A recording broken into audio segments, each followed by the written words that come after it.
Galing ako ng trabaho. Anong oras na? 2:30. Hindi ka nag-reply sa akin, Hindi ka nag-text. Hula ako, nag-inom na naman kayo ni Kevin, ano? Puro ka duda. Ikaw ang nasa puso ko. Uy, Rondo, mag-sorry ka. Sorry, Dre.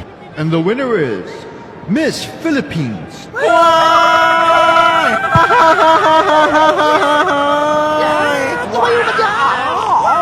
Russell, sobrang tsambalero daw ng tira mo kanina.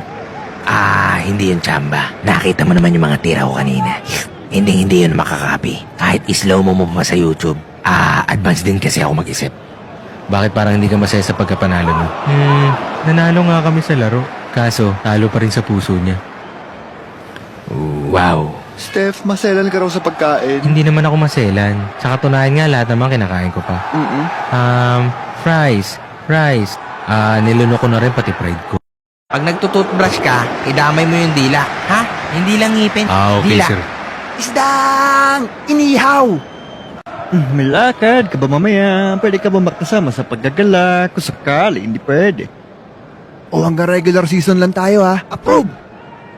Dagandung. Isyatdung.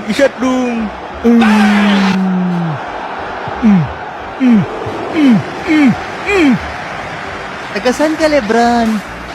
Tigalikers.